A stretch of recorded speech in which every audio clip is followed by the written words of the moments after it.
For years, the story was simple. The 2020 election was over. The courts had ruled. The certifications were signed. Case closed. At least, that's what we were all told to believe.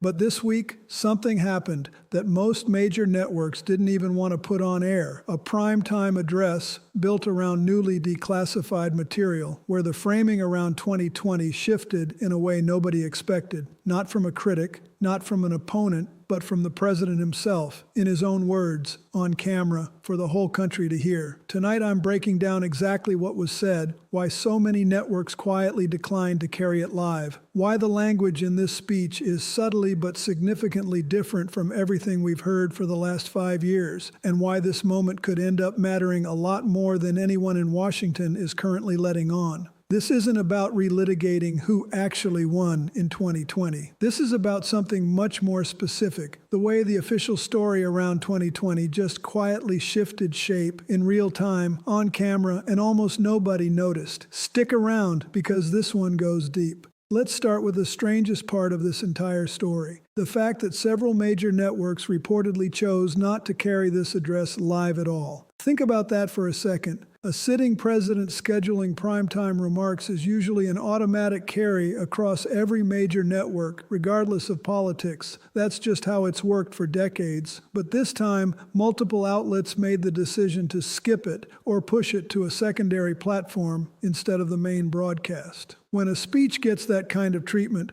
quietly sidelined instead of front and center, that alone tells you something. Networks don't make that call lightly. It suggests that whatever was being said or whatever material was being unveiled made editorial teams nervous enough to distance themselves from it before a single word was spoken. It's also worth noting that this isn't the first time this has happened, but it's rare enough that it should stop you in your tracks every time it does. A decision to sideline a presidential primetime address is the kind of call that gets made in an editorial meeting, weighed against legal risk, against accuracy concerns, against the possibility that carrying certain claims live and unedited could create liability down the road. That's not a decision made over politics alone. That's a decision made when a network's own lawyers get involved. So what was actually in it? Let's also be clear about something else that made this moment unusual. This wasn't a minor local event or a press gaggle in the driveway of the White House. This was a scheduled, promoted primetime address. The kind of moment a White House communications team spends days preparing for, choosing every word with a specific outcome in mind. Nothing about a speech like that is accidental. Every sentence gets workshopped. Every claim gets vetted by lawyers before it's allowed anywhere near a microphone, which makes the actual content of what was said even more significant than it might first appear. The centerpiece of the address was a batch of newly declassified documents connected to the 2020 election. Material that had reportedly been sitting behind closed doors for years before finally being cleared for public release. Now, here's where it gets interesting. For years, the official position from this same political camp was that 2020 was riddled with fraud, that the system was rigged from top to bottom, and that the proof was just waiting to come out. That was the narrative for years. But listen closely to how this speech was actually framed, and something subtly different emerges. Instead of triumphantly unveiling a smoking gun that finally proves sweeping fraud, the tone shifts toward foreign interference, specifically pointing toward influence operations tied to actors like China, rather than the broad domestic conspiracy that dominated the conversation for the last several years. That's not a small shift. That's a quiet reframe.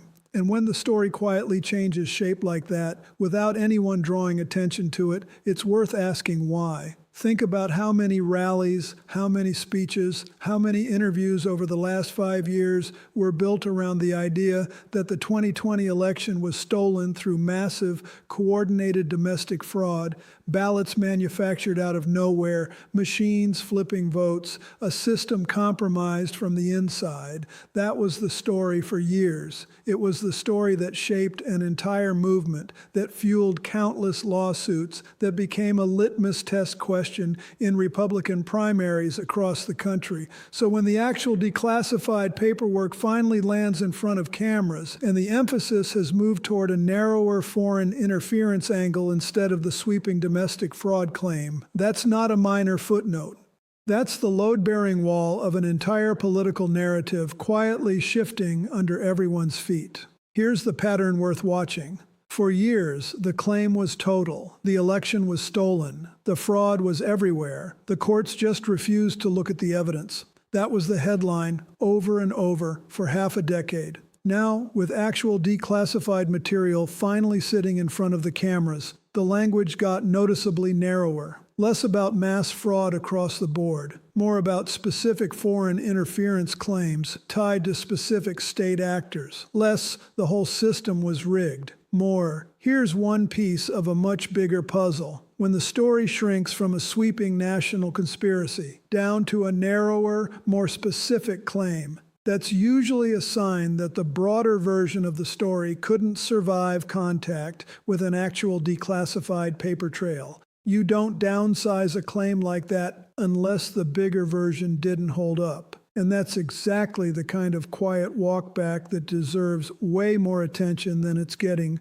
right now. Consider how this typically plays out in politics. When a claim is completely accurate and fully backed by evidence, it doesn't need to shrink over time. If anything, it gets more specific and more confident as more proof surfaces. What we're watching here runs in the opposite direction. The claim isn't sharpening, it's narrowing. It's being carefully repackaged into something smaller and more defensible. That is not typically what vindication looks like. That is usually what damage control looks like. While the speech grabbed headlines, something else was happening in parallel that most people completely missed. Active Justice Department cases connected to the 2020 election, some of them reportedly tied to allegations involving foreign interference rather than the sweeping domestic fraud narrative pushed for years. Here's why that matters. If the administration genuinely believed the 2020 election was stolen through mass domestic fraud,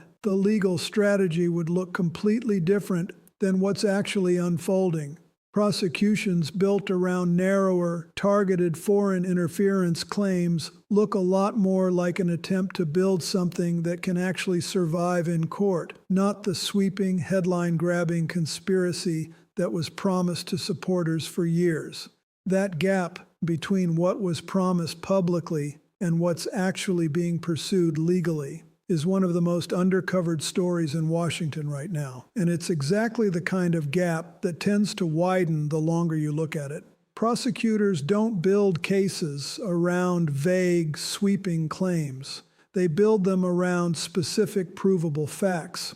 Because a case that can't survive cross-examination in front of a judge is worthless, no matter how good it sounds at a podium. So, if the actual charging documents and legal filings are narrower than 5 years of public rhetoric would suggest, that tells you which version of the story the people with actual legal exposure are willing to stake their careers on, and which version was always more useful as a talking point than as a courtroom argument.